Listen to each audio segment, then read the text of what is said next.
Say, man, what a wild day yesterday, man, in the YSL trial, man, as the prosecution team brought in Wunnie Lee, aka SlimeLife Shawty, and put him on the stand. And he confirmed that, yeah, YSL is a gang. People that's involved with YSL treat it like a gang. I treated it like a gang. Let's get to the content. Tell me some of the meanings. I say it has multiple meanings, definitions, or what it stands for. So tell me some of the meanings. Young stoner life, young slime life, young successful lifestyle. I think that's all I can remember right now.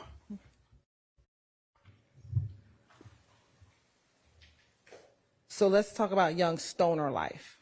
Mm-hmm. When do you distinguish between young stoner life, young slime life, and young successful lifestyle? You said when? Did I? Yeah, how do you distinguish between the two? When do you use young stoner life versus young slime life? Slime part is just like the lingo of it. Like, we would just call each other or something. You wouldn't call your friend or something like, stoner, what's up, stoner? We just say like, what's up, slime or something. So that's how I think young slime life is used. Young stoner life, from what I know, was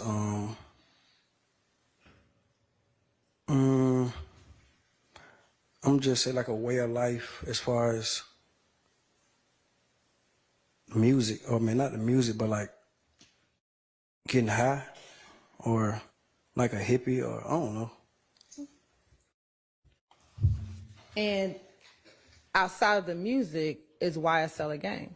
You said outside of the music? Yes, sir. Some people treat it like that. What do you treat it as? I treated it that way before. You treated it as a gang before? Yeah. Okay. When did you stop treating it as a gang? I don't know. I don't remember. I don't know. You said you don't remember. And when you say you treated it as a gang, what do you mean? I don't really know. I never thought about that.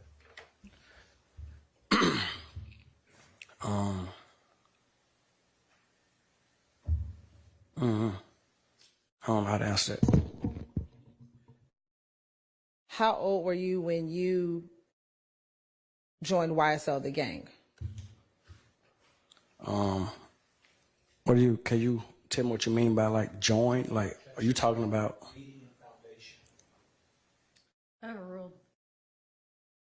What would you consider joining? I'm saying, like, do you mean join like, cause you know, like to get in the gang, you join the gang, like you get beat up or something like that. How did you become a member of YSL? My music got popping and I became a known face in my neighborhood, and I started coming around and going to studios and stuff. So was that how you became a part of the gang YSL, or that's how you became affiliated with the music of YSL? I'm gonna say that's how I became affiliate of the music of YSL. But as far as joining a gang or something like that, I never like joined. We just all grew up together. There was no time to join or when I joined. We just all know each other from school and grew up together and stuff like that. But I mean, I came around like I forgot, was 2019 or 18, one of those years, when I came around as far as like officially being YSL. How do you become officially YSL? Just coming around more and rapping.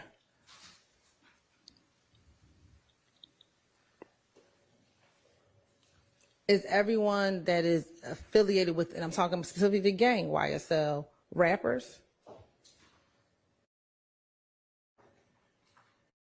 Some people.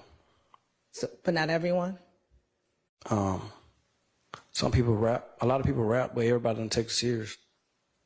Some people just rap because they want to rap, because they want to follow the trend.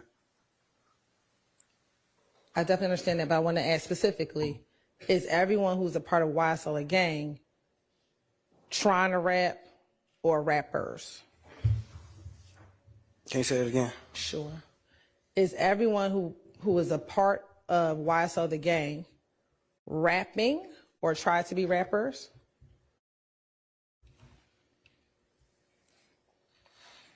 I don't know. I think so. Everybody try to rap. Now, although it seemed that the prosecution team landed a couple of blows with this witness to the defense side, they still shot themselves in the foot because they used some evidence that they wasn't supposed to use. They had SlimeLife Shawty read from an Instagram post that was supposed to have been redacted, but they showed on the screen one thing and had SlimeLife Shawty read from another post that was supposed to have been redacted, and he read it into evidence while he was on the stand. That led to a whole trifecta of events popping off where Judge Paige Whitaker had to put everybody out of the courtroom, and after she did, she reprimanded the defense side and the prosecution team. Let's get to the content. That is when the state became aware. Then it should have occurred to you, you know what, I'm handing him a hard copy of this document that is unredacted. But not if there's multiple Quays, Your Honor. If I don't know which Quay that. Hang on. Can we stop having people come in and out when I've asked the witness to step out, and every time the door opens, they can hear what we're talking about? Please, just for a few seconds. I'm not asking anybody who's in here to leave. God have mercy, y'all. Huh? The state is in charge of the witness, and they're supposed to be guiding the witness to the room. Yeah, I mean, there seems to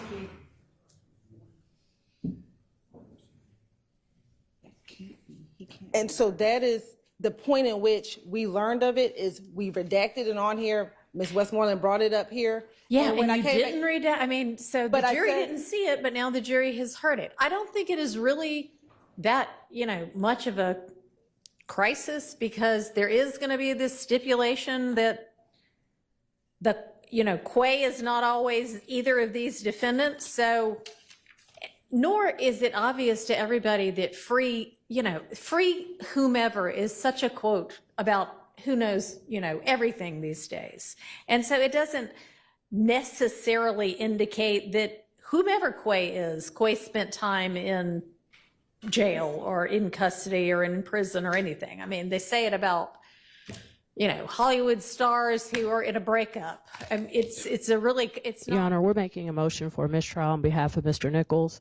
We're not going to be able to unring this bell. Your Honor, this is the exact same issue that while we were at the bench, I brought it up. It was Exhibit 37NN, that there was a hashtag on that exhibit that said Free Quay, which would definitely indicate to the jury that Quay, has spent time in jail or in prison. The state agreed. We stipulated that they would redact it. And then the state presented, I guess, to the witness the unredacted version, didn't prep him to not comment on it, and he did. And Your Honor, before we had the opportunity for you to preside over us, this happened already again. And I made a motion for a mistrial. Now it's happened again. So now the jury has repeatedly heard about Mr. Nichols being in jail, being in prison, and you cannot unring that bell. We would ask for a mistrial. Your Honor, Carter Matthews or Mr. Marquavius Huey, we join in that motion for mistrial. And what's important for this court to know is that 45 minutes ago, there had been a reference to a person being in jail. Now, this witness has identified Marquavius Huey and has also identified Marquavius Nichols. So all the state had to do was ask this honorable court for an opportunity to have this witness maybe step out of the courtroom and go over with that witness that, we don't need to say anything about someone in jail, what have you. That did not happen before he went on the stand, nor after that first slip up by this witness. There may have even been a document right there on the witness stand that should have been pulled from the state of Georgia from that witness stand so that this could have been avoided. So, Your Honor, we are joining in that motion as well. Oh, hang on. It's all right. You just didn't know, but we'll let you know when to come back in, okay? So we join in that motion, Your Honor. Your Honor, and I just want to briefly add that it is painfully obvious that the state is not prepping their witnesses. You can tell by the way when the witness spoke the first time and he said, oops, am I not supposed to say that? Like, oh, I had no idea, which makes it obvious that the state had not spoke to him, had not prepped them, and this has happened repeatedly. It's happening over and over again, Your Honor, and we're just not going to be able to unring 100 bells. And finally, Your Honor, Mr. Marquavius Huey, we all have, it's been established that that his nickname is Quay. Okay, isn't there going to be, I mean, we talked today about, isn't there going to be a stipulation that references to Quay, at least at some points, are not either Mr. Nichols or Mr. Huey? I mean, we did. Yes, Your Honor, and that's a few things. So one, Your Honor, it was not intentional because we clearly. Okay, but it was sloppy because I presume he's reading from the document that you handed him instead of reading from the screen. And we should have instructed him to read from the screen, but. Or you should have presented him with a document that had that part redacted. It's just sloppy. The issue came while he was on the stand, Your Honor. So the issue did not come prior to. Ms. Westmoreland walked up to me while he was on the stand and said, I'm going to have an issue with that. Now, because the prosecution team, yet again, tried to sneak something in the evidence, tried to manipulate the system and manipulate evidence by using this witness to read into evidence something that was supposed to be redacted, that led to a whole trifecta of events. They went ham in there yesterday, man. Judge Paige Whitaker had to put everybody out of the courtroom, and when she did that, she the defense side moved for a mistrial. Now she thought about doing the mistrial and making a decision on that yesterday, and after about 30-45 minutes, it appeared that they was coming back into court to see what her decision was on the mistrial, but they wound up not making a decision. So we gonna see what happened today, man. Every time it looked like the prosecution team making some good faith efforts and moving the case forward in a good strong way for their side, they take 10 steps back by trying to do stuff like they did yesterday, by not having the evidence that the witness was supposed to read redacted. And once they read things in the evidence in front of the jury in the court, they already heard it at this point. So you can't kind of unring that bell. So it is what it is. They heard what they heard. The judge can tell them to disregard it, but they still heard it. So, SlimeLife Shawty, he came in and he did in his in his testimony confirmed that, yeah, YSL is a gang. People treat it like it's a gang. I treated it like it was a gang. And that's the prosecution team's whole case, is to prove that YSL is not a record label, that it is indeed a gang. So they did themselves no favors by messing up a good witness, by handing him over unredacted evidence that he was supposed to read, excluding certain details. So, hey, it is what it is, man. We'll see what happened today, and I get back with y'all on the next one, man. Y'all be smooth. I'm out.